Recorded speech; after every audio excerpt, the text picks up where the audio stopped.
Hi guys, আসসালামু আলাইকুম। আজ চলে এসেছি আম্মুর দেয়া রেসিপিতে ঘরে থাকা উপকরণ দিয়ে কোয়েল পাখির মাংস ভুনা নিয়ে। এখন দেশের বাইরের মতো বাংলাদেশেও এই কোয়েল পাখি খুবই জনপ্রিয় এবং খুব সহজে এটি পাওয়া যায়। বিশেষ করে যারা কবুতর খেতে পছন্দ করেন তারা অবশ্যই এটি ট্রাই করে দেখবেন। শুধু কোয়েল পাখি না, যে কোনো পাখির গায়ে একটা স্মেল থাকে, যার কারণে অনেকেই এই পাখির মাংস খেতে চান না। তবে আজ এমন সহজভাবে রেসিপিটি করে দেখাবো যার ফলে কোনো ব্যাড স্মেলও থাকবে না, আবার খেতেও হবে খুবই সুস্বাদু। প্রথমেই লাগবে কোয়েল পাখি। এখানে আমি ৮টি কোয়েল পাখি নিয়েছি। সেই সাথে কোয়েল পাখিগুলি কিছুটা পরিষ্কার করেও নিয়েছি। পাখির গায়ে যে চামড়া থাকে তা অনেকেই ফেলে দেন। আমি চামড়াটা ফেলবো না, কারণ চামড়া সহ রান্না করলে মাংসটা জুসি ও নরম হয়। আমি কোয়েল পাখিটা আস্ত রেখেছি। আপনি আপনার পছন্দ মতো টুকরা দিতে পারেন। এটা সম্পূর্ণই আপনার পছন্দের উপর। এবার এই কোয়েল পাখির মাংসে দিয়ে দিব আম্মুর রেসিপি অনুযায়ী 1 টেবিল স্পুন লবণ ও 1 টেবিল স্পুন হলুদ গুঁড়া। এবার এই হলুদ এবং লবণ সবগুলি কোয়েল পাখির গায়ে মেখে নিব এবং পর্যাপ্ত পরিমাণ পানি দিয়ে অপেক্ষা করব প্রায় 20 থেকে 30 মিনিট।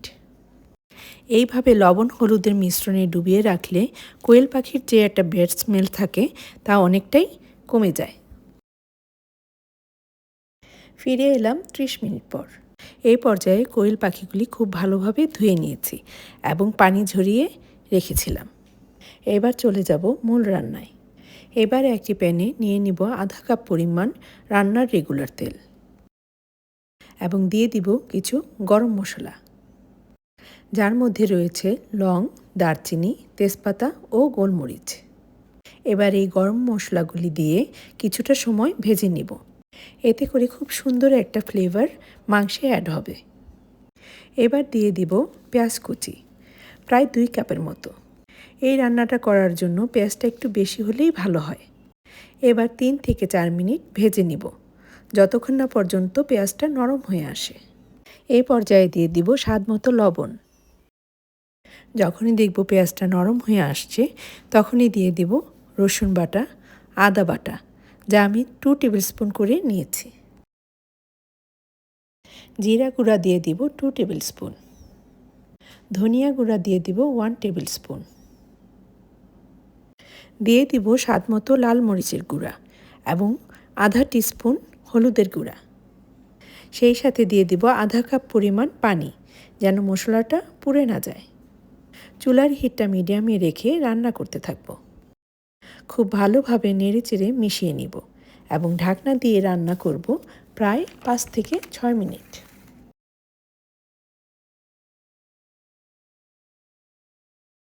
5 মিনিট পর ঢাকনা উঠালেই দেখতে পাবেন মশলাটা খুব ভালোভাবে কষানো হয়ে গেছে এবং তেলটা মশলা থেকে সেপারেট হয়ে গেছে। আবারও 2-1 মিনিট নেড়েচেড়ে নিব এবং দিয়ে দিব কেটে ধুয়ে পানি ঝরানো কোয়েল পাখিগুলি। এবার মশলার সাথে মাংস খুব ভালোভাবে মিশিয়ে নিতে হবে এবং মিডিয়াম হিটে রান্না করব প্রায় 10 মিনিট। ফিরে এলাম 10 মিনিট পর। আর এই 10 মিনিট পর দেখা যাবে যে মাংস থেকে বেশ কিছুটা পানি উঠেছে। আবারও 2-1 মিনিট সময় নিয়ে নেড়েচেড়ে নিব এবং ঢাকনা দিয়ে রান্না করব আরও 10 মিনিট।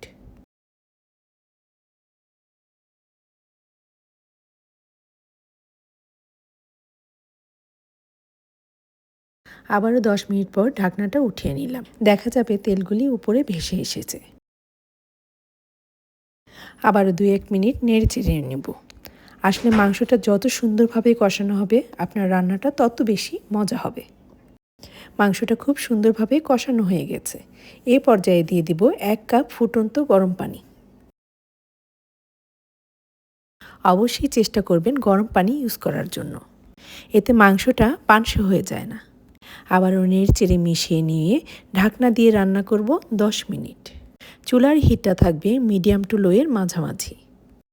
কোয়েল পাখি রান্না হতে থাকুক। এই সময়ে কোয়েল পাখির ডিমগুলি খোসা ছাড়িয়ে নিব, যা আমি আগেই সিদ্ধ করে নিয়েছিলাম। কোয়েল পাখির ডিমগুলি খোসা ছাড়াতে আপনাদের ভাই আমাকে অনেক সাহায্য করেছে। তাই ক্যামেরা বন্দি করে রেখে দিলাম। আর এইদিকে আমাদের রান্নাটাও প্রায় শেষের দিকে। 10 মিনিট পর ঢাকনাটা খুলেই দিয়ে দিব 1 টেবিল স্পুন পরিমাণ গরম মশলা, কাঁচামরিচ দিয়ে দিব 7 থেকে 8টা এবং দিয়ে দিব 2 টেবিল স্পুন পরিমাণ পেঁয়াজ বাটা। আম্মুর কথা অনুযায়ী শেষের দিকে এই মশলাগুলি অ্যাড করলে কোয়েল পাখির ভুনাটা আরও সুস্বাদু হয়ে ওঠে। এই কোয়েল পাখি রান্না করতে সব মিলিয়ে প্রায় 30 থেকে 35 মিনিট লাগে।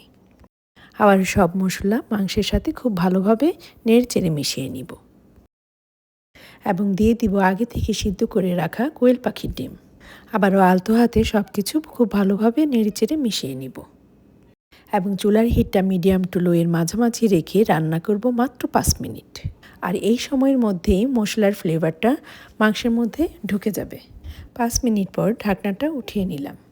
এই পর্যায়ে চুলাটা বন্ধ করে দিব এবং ঢাকনা দিয়ে অপেক্ষা করব যতক্ষণ না পর্যন্ত সার্ভ করা হয়। এই কোয়েল পাখির মাংস ভুনা সাদা ভাতের সাথে খেতে খুবই ভালো লাগে। আপনি চাইলে পোলাও, খিচুড়ি, পরোটা, নান, রুটি সাথেও পরিবেশন করতে পারেন। তৈরি হয়ে গেল আম্মুর রেসিপিতে খুবই মজার কোয়েল পাখির মাংস ভুনা। কোয়েল পাখির মাংসটা খুবই জুসি ছিল, ড্রাই হয়ে যায়নি। আর খেতে যে কী স্বাদের ছিল তা রান্না করলেই বুঝতে পারবেন। আমার পুরো রেসিপিটি ফলো করে রান্না করলে আপনার কোয়েল পাখির মাংসের ভুনাও হবে অসাধারণ স্বাদের, আর স্বাদ হবে ঠিক কবুতরের মাংসের মতো। যারা দেশের বাইরে থাকেন কিন্তু কবুতর খুবই পছন্দ করেন বাট হাতের কাছে পাচ্ছেন না, তাদের বলবো আপনারা এই রেসিপিটি ফলো করে একবার হলেও কোয়েল পাখির রেসিপিটি ট্রাই করুন আর কমেন্ট করে জানাতে ভুলবেন না। আমার রেসিপিগুলি যদি ভালো লেগে থাকে তাহলে অবশ্যই সাবস্ক্রাইব করতে ভুলে যাবেন না। চলে আসব যে কোনো নতুন রেসিপি নিয়ে। ততক্ষণ পর্যন্ত ভালো থাকুন, নিরাপদে থাকুন। আল্লাহ হাফেজ।